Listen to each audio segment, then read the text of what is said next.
오늘 하나님이 우리 모두에게 주신 말씀은 갈라디아서 4장 29절 한 절 말씀입니다. 4장 29절 저와 여러분이 한 목소리로 같이 읽겠습니다. 그러나 그때 육체를 따라 난 자가 성령을 따라 난 자를 박해한 것 같이 이제도 그러하도다. 아멘. 사순절 5번째 주일입니다. 사순절 기간은 부활 주일부터 거꾸로 계산해서 매 주일을 뺀 40일간의 기간을 말합니다. 그래서 제 수요일이다 해서 수요일날 시작하고 맨 마지막 주님이 십자가에서 죽으신 성금요일로 사순절을 마칩니다. 이 시간은 회개의 기간이라고도 하고 또한 고난의 기간이라 합니다. 금식도 하고 절제도 하면서 그 기간을 보내는 목적은 주님의 고난과 주님의 부활에 동참하고자 하는 그러한 믿음을 가진 것입니다. 성경의 40일은 매우 특별합니다. 예수님 광야의 고난의 시간도 40일이었죠. 예수님의 십자가에서 죽으시고 부활하시기까지도 40시간입니다. 또한 이 40이라는 것은 부활에서 승천까지도 40이에요. 성경에서 40은 그래서 매우 의미가 있는 숫자입니다. 대개 보면 고난의 숫자요, 준비하는 시간이요, 그렇게 받아들여집니다. 그런데 하나님께서 40시간, 40일, 40년, 40을 주신 이유는 뭘까? 그것은 그 40이라는 것이 하나님이 준비하시는 하나님의 때의 시간이다. 저는 그렇게 봅니다. 하나님이 때가 참에 역사하기까지 그 40이라는 숫자는 육의 것을 덮으시고 새로운 영의 것으로 인도하시는 하나님의 때가 차는 하나님의 숫자다. 여러분, 이 사순절이 저와 여러분에게 예수님의 그만 집중해서 이 40이라는 하나님의 때가 차는 하나님의 역사로 새로운 영의 것으로 태어나는, 자라나는 그러한 시간 되기를 주의 이름으로 축복합니다. 저는 오늘 말씀에 큰 감동을 받았습니다. 한 주일 내내 이 말씀을 묵상, 되새김질하며 앉으나서나 큰 은혜가 되었습니다. 내용도 내용입니다만 그러나 무엇보다도 이제도 그러하도다. 이 말씀이 얼마나 가슴에 와서 확 박히는지 몰라요. 영어 성경 NIV로 하면 It is the same now. 그것이 지금과 똑같다. 그런 뜻입니다. 하갈과 사라의 이야기, 이삭과 이스마엘의 이야기, 지금도 똑같다. 이 성경의 이야기, 창세기에 기록된 먼 옛날 정말 가물가물한 아브라함, 사라, 이스마엘, 이삭의 이야기가 지금 우리에게도 똑같이 벌어지고 있다. 그러므로 지금 그 얘기는 우리 얘기다. 그 얘기는 너의 이야기고 바로 나의 이야기다. 지금 나에게도 그렇게 벌어지고 있다. 얼마나 감동이 되는지 몰라요, 저는. 왜냐? 이렇구나. 그러면 여기서 하나님의 영광을 위해 어떻게 해야 되는지 길이 보여요. 하나님이 기뻐하시는 삶 이런 거구나. 하나님 약속은 이렇게 지켜나가야 되는 거구나. 지혜와 은혜를 얻게 됩니다. 같은 감동과 같은 기대가 있기를 주님의 이름으로 축복합니다. 오늘 본문에는 3가지가 똑같아요. 지금까지. 그때나 지금이나. 본문이 그랬죠. 그러나 그때에도 이제와 같도다. 3가지가 그렇대요. 그때나 지금이나 3가지가 똑같다. 첫 번째, 두 번째, 세 번째로 말씀을 나누기 전에 먼저 우리가 말씀 나누기 전에 생각하고 들어가야 될 게 있어요. 이 말씀은 모두 외부적인 곳과 내부적인 곳에 적용해야 돼요. 무슨 말이냐? 외부적이라는 것은 신앙인들 교회 안에 우리 모임 가운데, 아브라함의 혈통 가운데 이스마엘이 있고 이삭이 있어요. 육으로 난 자가 있고 성령으로 난 자가 있단 말입니다. 또 하나, 외부에만 그런 게 아니에요. 우리 내부에도 똑같이 이스마엘도 있고 이삭도 있어요. 그때나 지금이나 똑같아요. 우리 내부에도 육으로 난 게 있고 영으로 난 게 있단 말입니다. 그래서 아브라함 혈통 안에, 즉 믿음 안에서 사람은 두 구분돼요. 그런데 내 속에서도 두 구분돼요. 그러므로 외부와 내부라고 얘기를 하는 겁니다. 바울이 다메섹에서 예수 믿는 사람 죽이다가 부활하신 예수님 만나가지고 변화돼요. 따끈따끈한 찐빵 마냥 이제 막 믿어가지고 예수님 따라가다가 고백한 고백이 아니라, 로마서에 보면 로마서를 기록할 정도로 아주 완벽해진, 그리스도인으로 완벽해진 시점에서 바울이 이렇게 고백합니다. 만일 내가 원하지 않는 그것을 하면 이를 행하는 자는 내가 아니요 내 속에 거하는 죄니라. 그러므로 내가 한 법을 깨달았노니 곧 선을 행하기 원하는 나에게 악이 함께 있는 것이다. 아주 로마서를 기록하는 그 삼춘천에 다녀온 그 놀라운 바울이 이 고백을 합니다. 내 속에 이스마엘과 이삭이 있다. 육으로 난 것과 성령으로 난 것이 공존하고 있다고. 그러므로 오늘 말씀 들어가기 전에 적용을 어떻게 해야 되느냐? 외부와 내부 있단 말이에요. 그죠? 그런데 우리에게도, 내 자신에게도 있고 외부에도 있는 이것을, 이 말씀을 듣고 남을 정죄하고 나를 정죄하는 정죄의 칼로 이 말씀을 쓰면 안 돼요. 무슨 말인지 알겠죠? 저거는 이스마엘이야. 저 사람이 이삭 같아. 나는 이스마엘이야. 나와 남을 정죄하고 구분하는 칼이 되어서는 안 돼요, 이 말씀. 그것을 당부하고 싶어요. 그것은 폭력적인 칼이에요. 그것은 하나님 뜻하는 바가 아닙니다. 다만 내 밖의 존재와 나 자신의 분별하는 지혜의 칼이 돼야 돼요.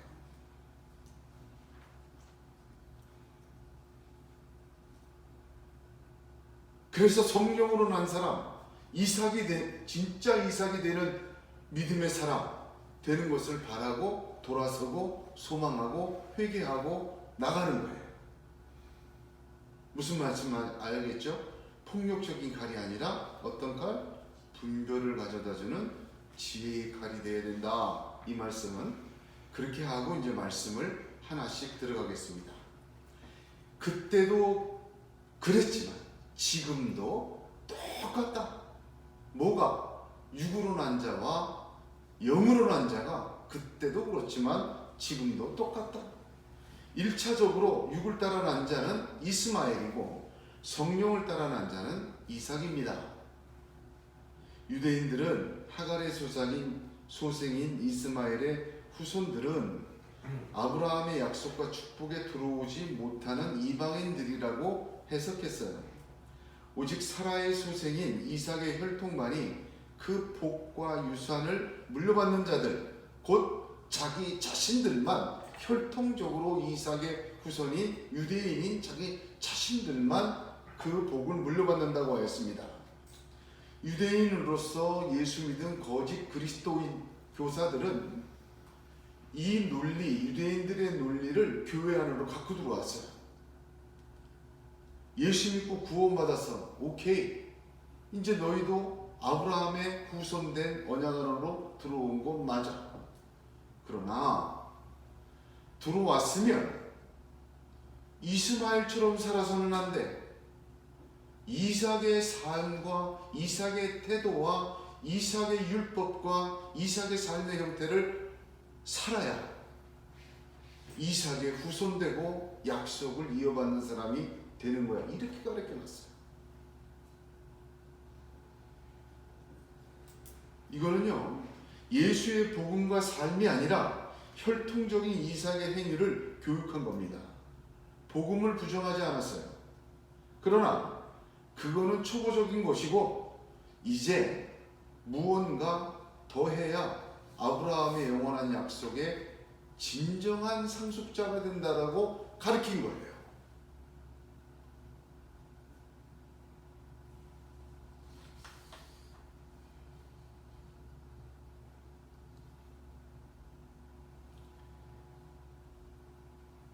그러나 바울은 오늘 말씀에서 그것을 다시 해석합니다. 육적인 혈통 그 이삭적 삶과 행위가 중요한 것이 아니라 예수로 충분하고 완전하다. 오늘 본문을 보면 유대인들이 구분한 그 두 종류의 사람을 다시 분류합니다. 육체를 따라 난 자 이스마엘입니다. 그런데 이삭은 다르게 표현해요. 뭐라고 표현했죠? 성령을 따라 난 자다. 놀랍습니다. 유대인들이 이삭을 혈통을 따라 났다고 근거하고 혈통의 후손들인 자기들이 복받는다고 했고, 거짓 교사들은 그 이삭의 혈통적 삶을 받아야 된다고 얘기를 했어요. 그런데 바울이 29절에서 이삭을 뭐로 표현해요? 성령을 따라 난 자다. 한마디로 그들의 근거를 뒤집어 버립니다. 재해석한 것입니다. 23절 한번 보세요. 23절에 어떻게 되어 있냐면, 여종에게서는 육체를 따라 났고 자유에 있는 여자에게서는 약속으로 말미암았느니라 했어요. 이미 얘기했어요. 그런데 제가 23절 강의할 때 이 부분을 29절 강의하려고 빼놨어요. 뭐냐면 23절 보세요. 여종에게서는 육체를 따라 났다고 했습니다. 따라 났다.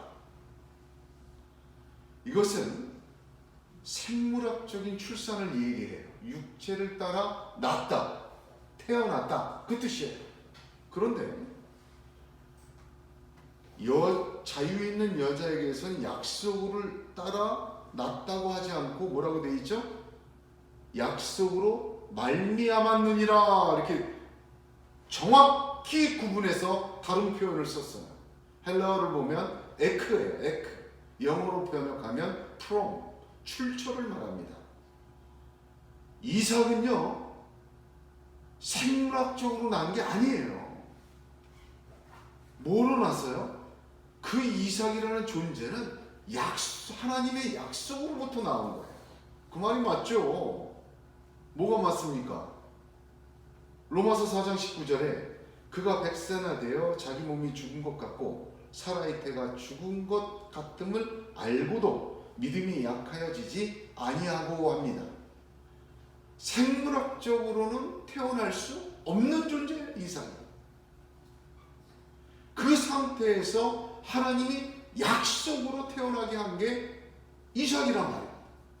그러니까 육체를 따라 난 자 이스마엘은 생물학적으로 난 거 맞아. 그러나 이삭, 약속의 후계자는 뭐로 났어요? 약속으로 말미암아. 출처가 약속이야. 생물학적인 게 아니야. 재해석합니다. 이것은 내부적으로 우리 한 신앙인 개인의 두 개의 자아를 의미하기도 합니다. 즉 예수 믿고 나면요, 옛사람이 있고 새사람이 있어요. 육적인 자아와 예수 믿고 하나님께서 주신 새 생명의 새로운 자아가 있습니다. 이것을 거듭남이라고도 말하게 합니다. 사실 거듭남이라는 말 자체가 다시 태어난다는 뜻이에요. 그러나 예수님께서 니고데모와 한 대화나 성경의 거듭남을 보게 되면 내 존재, 옛사람이 어떻게 다시 태어나는 게 아닙니다. 그러니까 무슨 말이냐면 거듭난다는 것을 예수 믿기 이전에 내 옛사람의 개과천선이나 그 옛사람을 수련하고 옛사람을 교육해서 개선되는 어떤 새로운 존재로 변화되는, 향상되고 발전하고 그렇게 성숙되는 존재로 이해하는 것, 거듭남 아닙니다.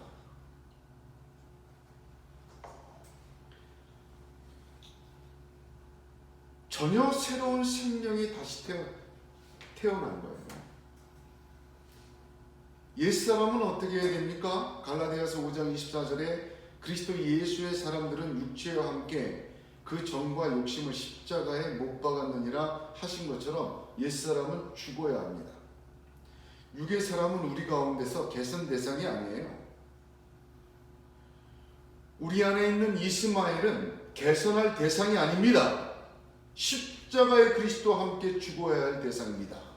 십자가에 못 박아야 될 대상이에요. 거듭남은 새로운 자아의 탄생입니다. 예수로 말미암은 것이고 새 생명입니다. 이는 하나님의 창조적 행위입니다.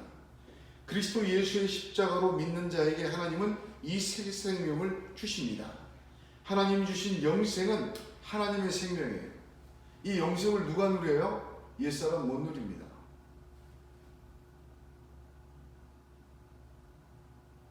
좀 복잡하지만 부활하는 순간 전혀 새로운 존재, 새 생명으로 완성되는 존재, 새 사람이 누리는 거예요. 영생도. 이 새 생명, 새 제한은 예수 믿을 때 겨자씨처럼 우리에게 주어집니다. 그 주어지는 게 그리스도의 형상을 이루기까지 하나님께서 자라게 하세요. 그리스도의 장성한 분량에 이르기까지 하나님이 자라게 하세요. 그 생명은.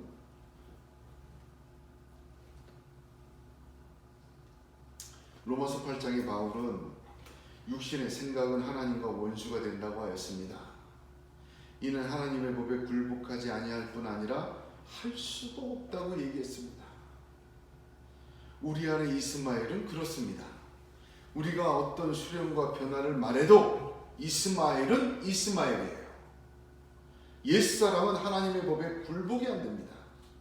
오히려 새 생명을 키워야 합니다. 이는 로마서에서 역시 이는 그리스도 예수 안에 있는 생명의 성령의 법이 죄와 사망의 법에서 너를 해방하였습니다. 율법이 육신으로 말미암아 연약하여 할 수 없는 그것을 하나님은 하신다. 누가 하시는 거예요? 하나님은 하신다. 하나님이 새 생명을 주시고 새 생명을 자라게 하시고 완성하시고 하나님이 살게 하십니다. 우리가 아니라 하나님이 하시는 거예요. 그러니까 예수 믿는 사람은 예수 믿고 구원 받았어요. 새 생명 받았어요. 그러면 우리 안에 이스마엘은 있어요. 그죠? 육으로 난 것이 있어요. 그렇다고 해서 거짓 교사들처럼 이삭적 삶을 살아야 되느냐? 이삭적 행위를 해야 되느냐? 아니란 말이에요. 누가 하는 겁니까? 하나님이 자라게 하시는 거예요. 그러므로 어떻게 해야 돼요? 영을 따라 사십시오. 말씀을 따라 사십시오. 하나님을 따라 사십시오. 하나님을 사랑하십시오. 그럼 누가 하세요? 하나님이 하십니다.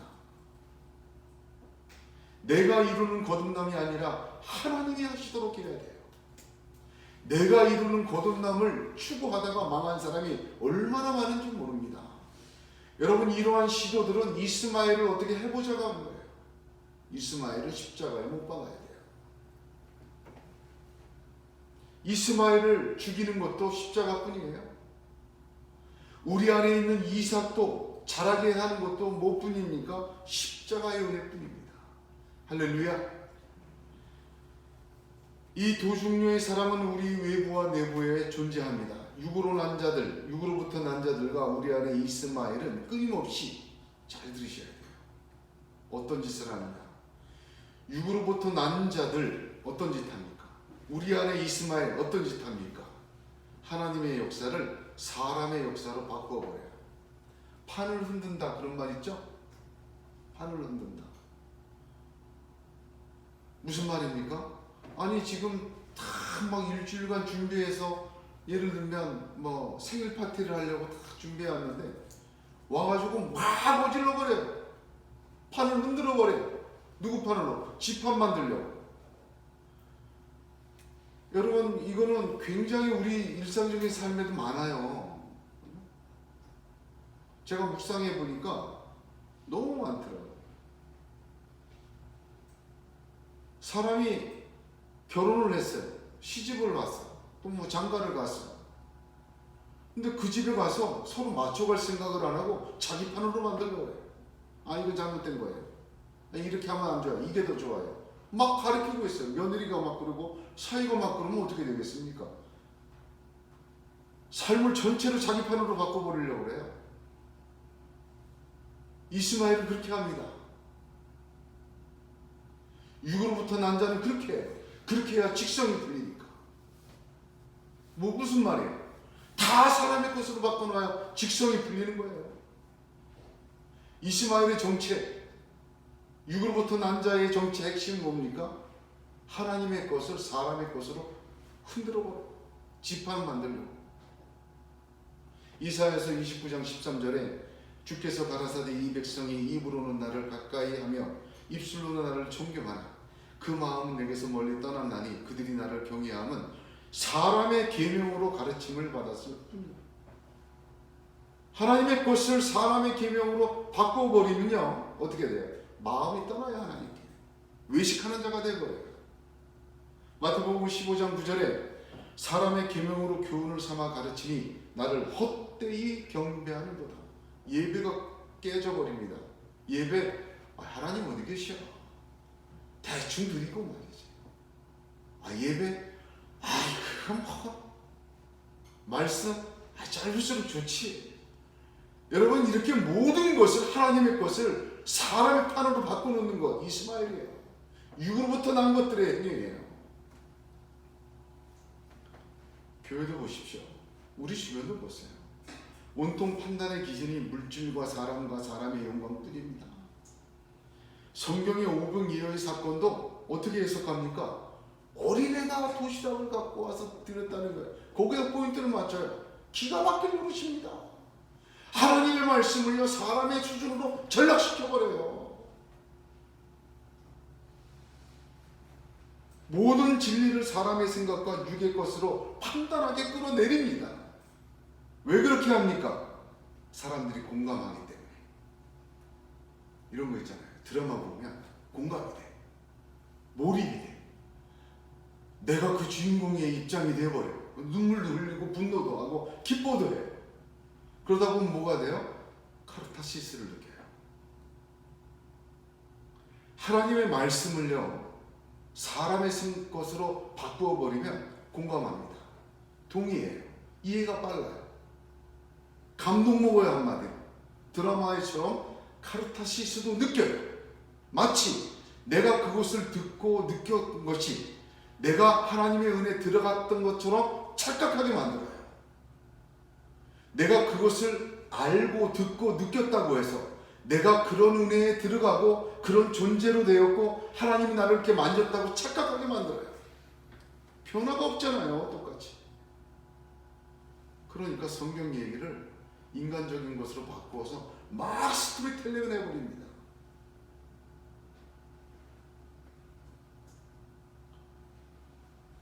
사랑하는 성도 여러분, 이건 육을 따라가는 거예요. 육에서 난 것은 육의 열매밖에 없습니다. 영을 따라 위의 것을 따라 사시기 바랍니다. 사람이 땅에 씨를 뿌리는 것이 천국인데 자고 깨고 알지 못하는 가운데 하나님께서 자라게 하심을 믿어야 합니다. 성령을 따라 난 자, 성령을 따라 생각하고 성령을 따라 난 자, 성령을 따라 순종하고 성령을 따라 난 자, 모든 진리의 말씀에 의심을 갖지 말고 그 말씀 그대로 예수 안에 거하시기를 주의 이름으로 축복합니다. 그건 달라요. 그건 성령이 주는 감동이에요. 그건 차원이 틀려요. 그런 순종은 열매가 달라요. 왜? 하나님이 만지시는 거기 때문에. 별로 큰 변화가 없는 것처럼 보여요. 여러분, 하나님 것 사람으로 바꿔놓으면요, 대단합니다. 뭐가 돼가는 것 같아요, 막.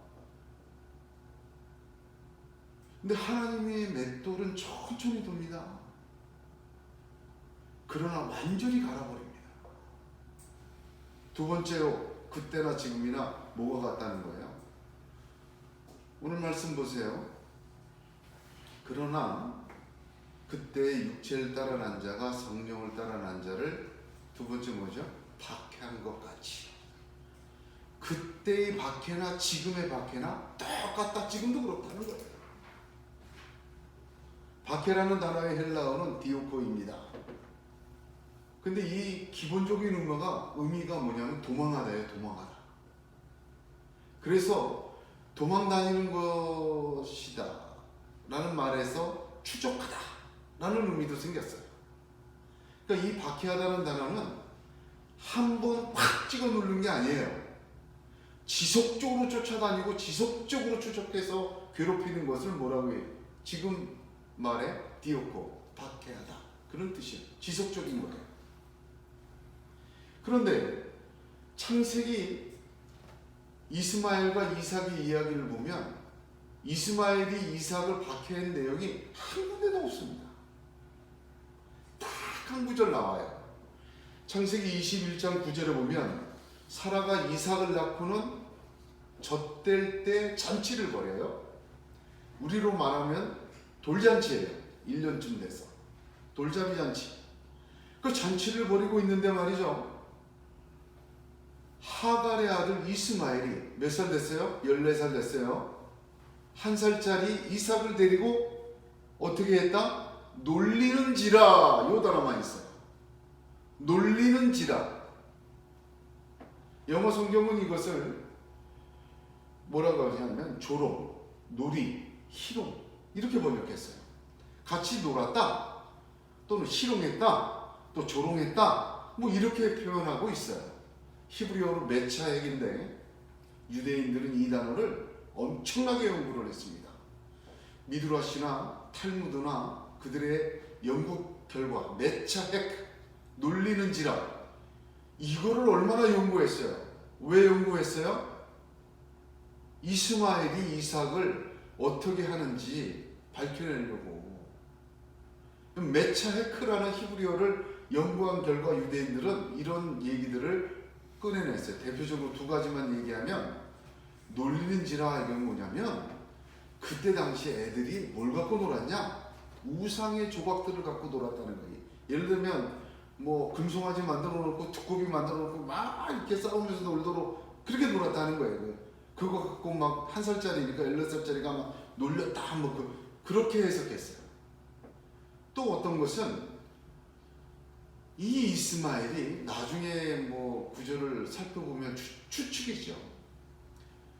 우상 숭배를 그렇게 하고 다니는, 이교 예배를 그렇게 돌아다니면서 하고 다녔대, 14살짜리가.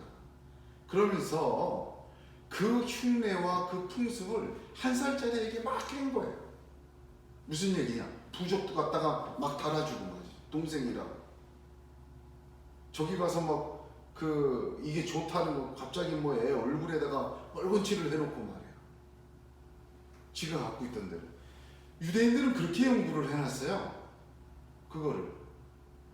그런데 성경에 아무 얘기도 안 해요. 놀리는지라 메차헤크 딱 한 단어만 써놨어요. 그러면 우리가 이 유대인들의 연구를 쫓아가야 됩니까? 그건 아니죠. 성경을 봐야죠.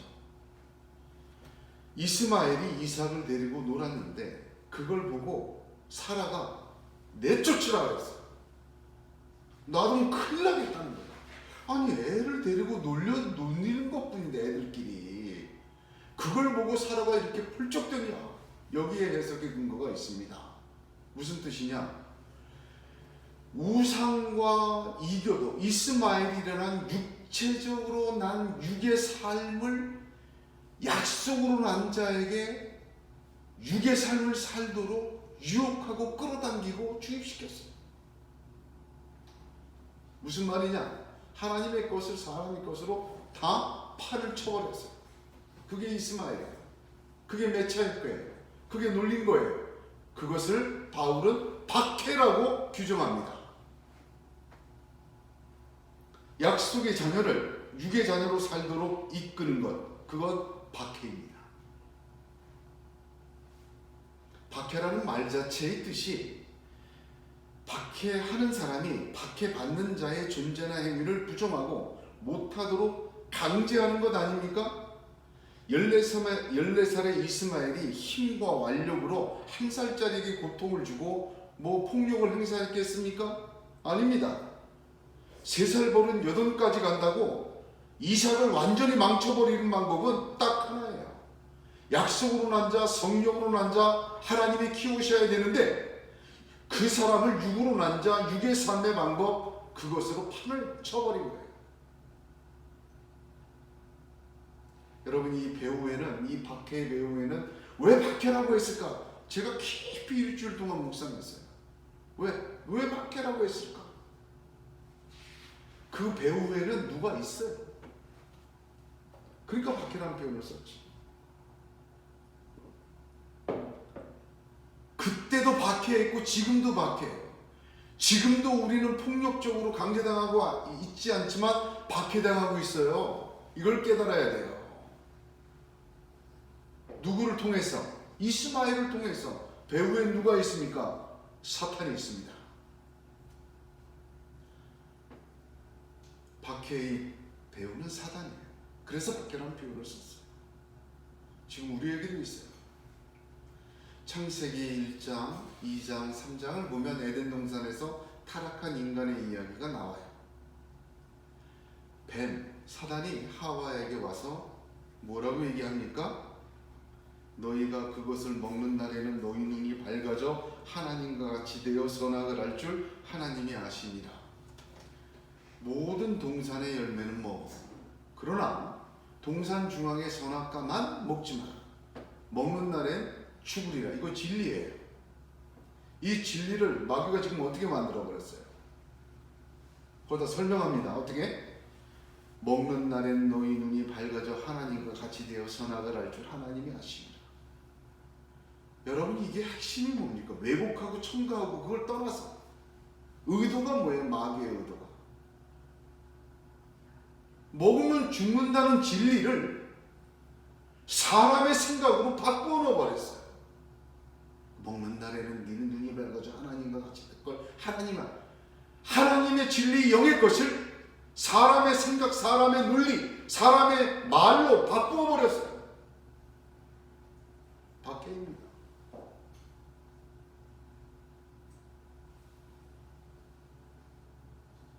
하나님 자신을 육적으로 해석하고 이해하고 공감하도록 만들어 버렸어요. 여러분, 하나님은 우리가 이해하고 공감하고 받아들이고 그럴 존재가 아니에요. 만날 수도 없어요. 하나님의 말씀은 말이죠, 진리입니다. 그대로 아멘 해야 되는 거예요.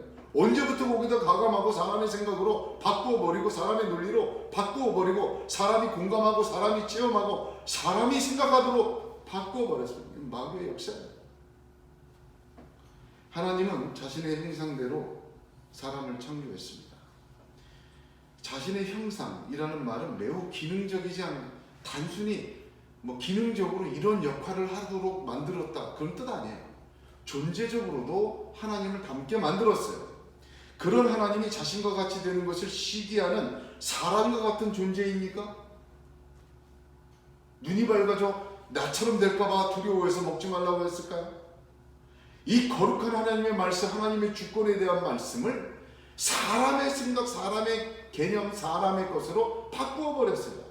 하나님을 사람의 수준으로 전락시키니까 그 다음부터 하나님의 모든 말씀이 사람의 생각으로 바뀌어 버립니다. 왜 그렇습니까? 숨어있는 아담과 하와를 찾았어요. 하나님 물어봅니다. 그거 먹었냐? 아담이 뭐라고 얘기해요?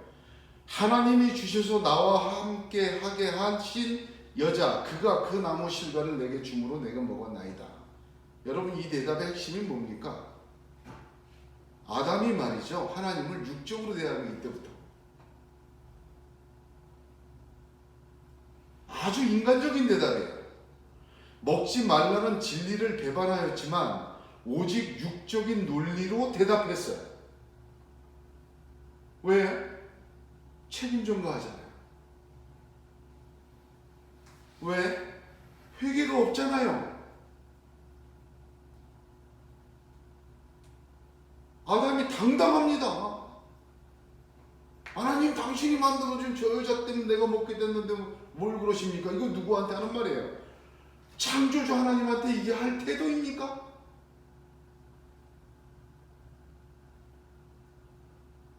왜 그렇습니까? 하나님을 육적으로 이해하고 나서 육으로 공감하고 해석하고 육으로 감동 먹고 하나님을 육으로 대합니다. 그때부터. 그러니까 어떤 말도 해요? 하나님 까불면 나한테 주고, 그런 소리까지 하는 거예요. 그러면 어떤 말까지 해요? 야곱이 하나님과 씨름한 것처럼 우리도 하나님을 잡아들여야 돼. 그런 참 천공로할 얘기를 합니다.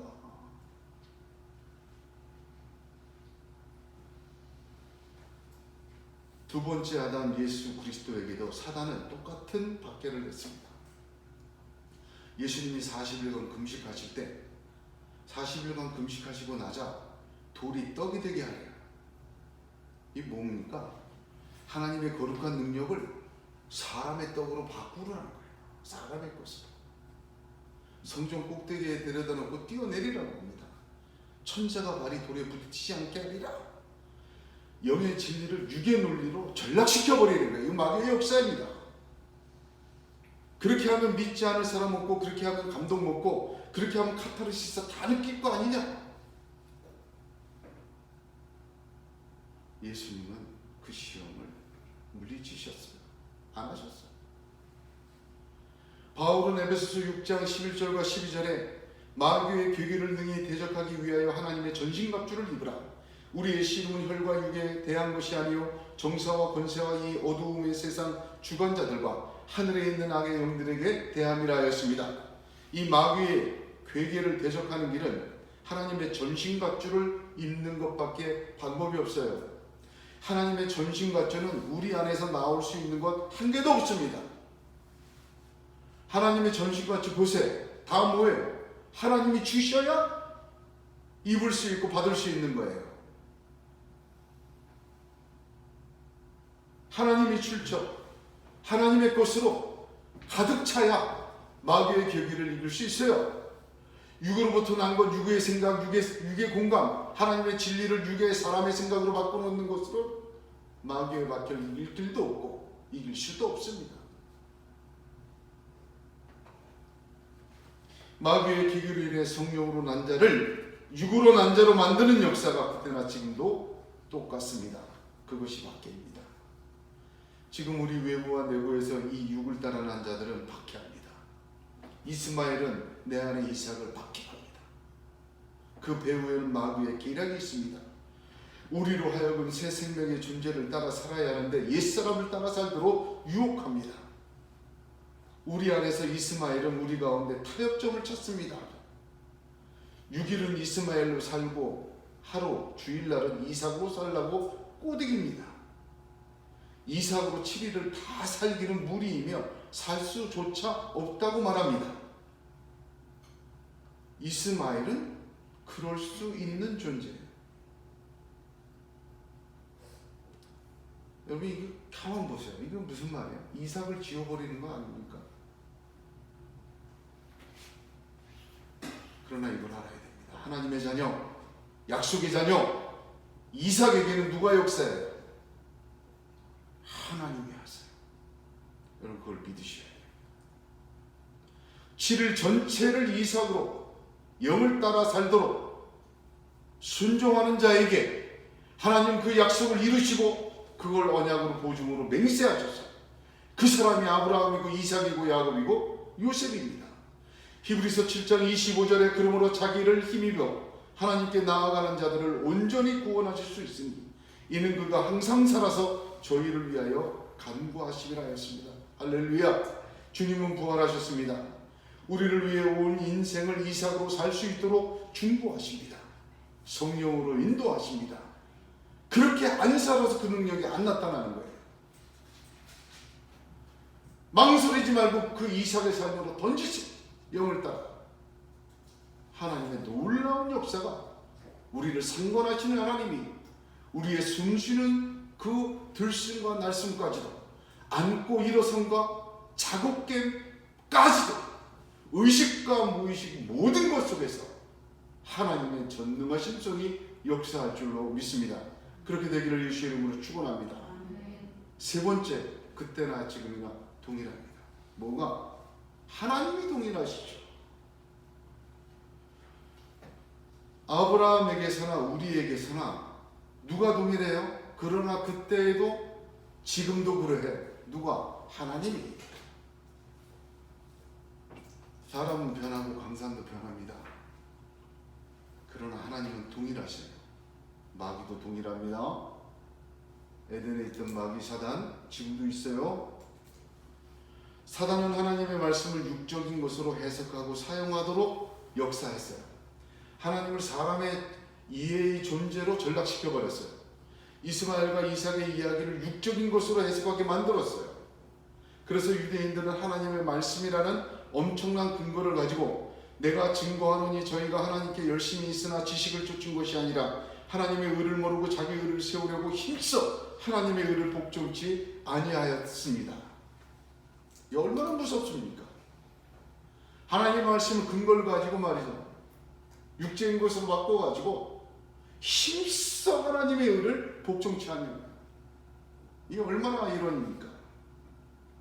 이제도 그러하도다. 그러나 그때도 그랬지만 지금도 그렇다. 뭐가? 하나님이 이걸 놔두지 않으세요. 이 사단의 괴계가 이기는 것 같지만 놔두지 않으세요. 여러분 지금 우리 교회나 우리 신앙 주변 보세요. 이 사람의 생각으로 바꿔버리는 게 얼마나 많고 다 이기는 것 같아요. 교회를 돈판으로 만들어버려요.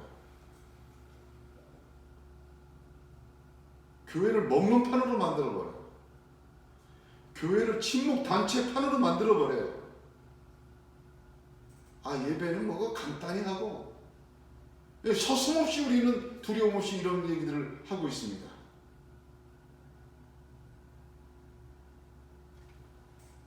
그때도 그랬지만 지금도 그러나 하나님은 놔두지 않았어요. 아브라함의 믿음의 여정만 봐도 그렇습니다. 지난주에도 말씀드렸지만 아브라함의 이야기가 창세기 12장부터 22장까지 기록이 되어 있는데 땅과 씨와 복에 대한 약속을 먼저 12장에 주시고 그 땅과 씨와 복에 대한 이야기, 시련과 시험과 믿음의 테스트를 하고 난 후에 땅에 대한 언약을 하시고 그 다음에 씨로 넘어가고 그 다음에 복까지 완성된 다음에 아브라함의 이야기가 끝난다고 했어요.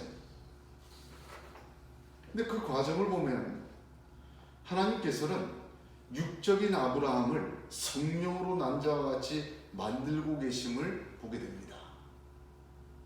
하나님이 가만두질 않았어요. 하나님을 육으로 이해하지 못하게 하는 것으로 하나님 역사하셨어요.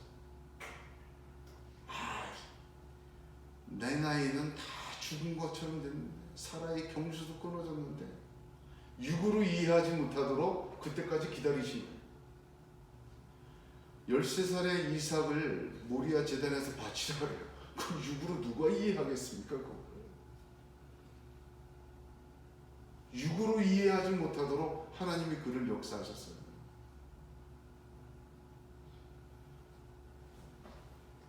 하나님의 말씀을 사람의 것으로 만들고 받아들이지 못하도록 만드신 것이 아브라함의 여정이었습니다. 사람의 생각과 사람의 한계와 사람의 이해에 하나님이 가두어지지 않게 하려는 것이 하나님의 역사였습니다.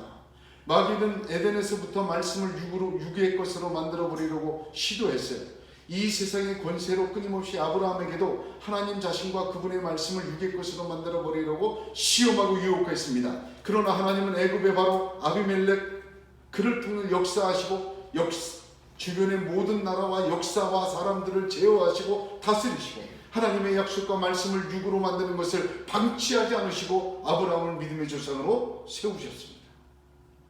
모든 성경은 하나님의 감동으로 창조된 것입니다. 하나님은 영입니다. 그 하나님의 역사를 사람에게서 하나님의 역사가 사람에게서 일어났다고 해서 사람의 생각 육의 것으로 바꾸어 놓아서는 안 됩니다. 사람의 공간과 사람의 감동, 사람의 질서 안으로 하나님의 생각, 하나님의 역사를 집어넣으려고 하지 말아야 돼요. 얼마나 많은 시도들이 이렇게 하는지 모릅니다. 영으로 역사하신 것을 영으로 받아들이는 말은 영으로 받아들여야 한다. 이 말은 무슨 뜻입니까? 첫 번째는 그거예요. 하나님이 역사하는 것을 사람의 수준으로 끌어내리면 안 돼요. 그게 첫 번째예요. 영으로 받아들인다. 그건 무슨 뜻이냐? 무슨 신비적인 게 아니에요. 하나님이 하신 것을 그대로 받아들여야 돼요. 사람의 수준으로 이해하고 동감하고 사람의 것으로 바꿔놓지 말아야 된다는 말입니다. 그거 손대지 말아야 돼요. 성경이 풀어준 대로, 말씀하신 대로 진리를 그대로 받는 거예요. 어떤 사람은 영으로 역사하는 걸 영으로 받아라 그러니까 어떤 신비적이고 환상적인 것으로 생각해요. 그거 아닙니다. 성경은 감동으로 주신 진리예요. 오직 영의 역사와 감동으로 받아야 합니다. 신비적이고 환상적인 게 아니에요. 우리가 알라고 주신 거예요. 우리가 보라고 주신 거예요. 보고 따라가라고 주신 거예요. 이게 신비적이고 환상적이면 어떻게 되겠습니까? 육의 것으로 만들지 마십시오. 영으로 받아들이라는 말은 무슨 뜻이에요? 육의 것으로 받지 마요. 그게 첫 번째예요. 두 번째는 뭐예요? 말씀 그대로 받으세요. 지난 한 주간 마르틴 루터를 보면서 참 큰 은혜를 받았는데, 여러분 마틴 루터가 갈라디아서 강해를 6번 했어요. 로마서를 읽고 회심했고 갈라디아서 강해를 하고 종교개혁했습니다. 갈라디아서 강해 6번 했는데 그 마지막 판 완결이죠. 1531년 갈라디아서 강해 그 서문에 마르틴 루터가 이렇게 썼습니다. 우리는 주님의 이름으로 다시 한번 갈라디아서를 강해하기 시작하였습니다. 이것은 우리가 새로운 내용이나 알려지지 않은 지식들을 전달하고자 함이 아닙니다. 사탄이 믿음의 순수한 가르침을 빼앗아가고 다시 행위와 인간의 유전에 관한 가르침을 전파하는 위험성이 너무나 크므로, 또한 우리 가까이에 있다는 사실 때문입니다. 우리를 계속해서 삼키려고 하는 이 우리의 대적 악마는 죽지 않았습니다. 마찬가지로 우리의 육과 옛사람도 아직 살아 있습니다. 또한 모든 종류의 유혹이 사방에서 우리를 괴롭히고 억압하고 있습니다. 그러므로 이 믿음에 관한 가르침은 끊임없이 다루어져야 하고 감명을 주어야 합니다. 이 가르침이 소홀해지거나 사라지면 동시에 진리에 대한 모든 지식도 위축되고 소멸됩니다. 그렇습니다. 그때나 지금이나 마귀는 이스마엘과 이삭을 육으로 보게 하고 하나님을 육의 수준으로 전락시킵니다. 그러나 하나님은 그때나 지금이나 동일하게 바울과 12사도를 통해서 마틴 루터와 같은 사람을 통해서 하나님은 영으로 보게 하시고 이제도 그러하십니다. 성령으로 난 것을 육으로 바꾸는 사단의 베개를 하나님은 놓아두지를 않으십니다.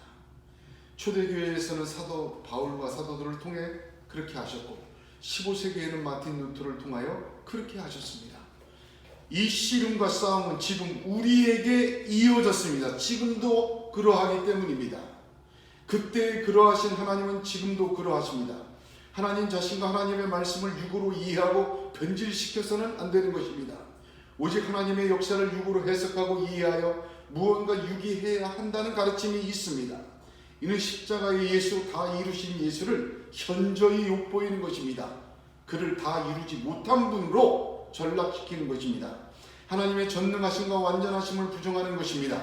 우리 개인의 삶에도 이러한 박해와 유혹은 여전히 있습니다. 언제나 이스마엘은 우리로 하여금 하나님의 역사를 육의 역사로 인간적인 방식으로 이해하고 받아들이고 행하도록 부추깁니다. 지금도 우리는 그러하신 하나님 성령님을 따라 이 싸움을 해야 합니다. 오직 영으로, 성령으로, 하나님 자신으로, 진리로, 하나님의 역사로 반드시 승리하셨습니다. 육으로 난 것은 육이에요. 영으로 난 것은 영입니다. 지금 이 세 가지가 그때도 그랬고 지금도 똑같다고 말입니다. 아브라함 안에서 육으로 난 것과 성령으로 난 것이 구분돼요. 우리 안에서 옛사람과 새사람이 구분됩니다. 박해는 마귀의 역사에 성령으로 난 자를 육으로 난 자로 살게 하는 것입니다. 그러므로 새 생명이 완전히 자라지 못하고 죽도록 유혹하고 시험합니다. 그 방법은 하나님의 말씀과 하나님 자신과 하나님의 역사를 육적으로 이해하고 받아들이고 사용하도록 박해하는 거예요. 그렇지만 하나님도 동일하세요. 그때나 지금도 바울과 마틴 루터와 같은 사람을 통하여 하나님의 역사와 진리를 지키시고 세우십니다. 하나님의 말씀은 하나님 자신을, 하나님의 역사를 하나님만의 것으로 인도하십니다. 우리는 바로 이 싸움에 지금도 그러하다 속에 있습니다. 이걸 기억해야 합니다. 언제나 영을 따라 사시기 바랍니다. 하나님의 말씀을 육으로 바꾸어서는 안 됩니다. 하나님이 하시도록 영으로 바꿔 오직 진리 그대로 아멘하고 그것만 말하고 그것만 듣고 그것만 생각하고 그것만 붙들어야 합니다. 그럴 때 하나님이 하실 줄로 믿습니다. 그렇게 되시기를 우리 주 예수 그리스도의 이름으로 축복합니다. 기도하겠습니다.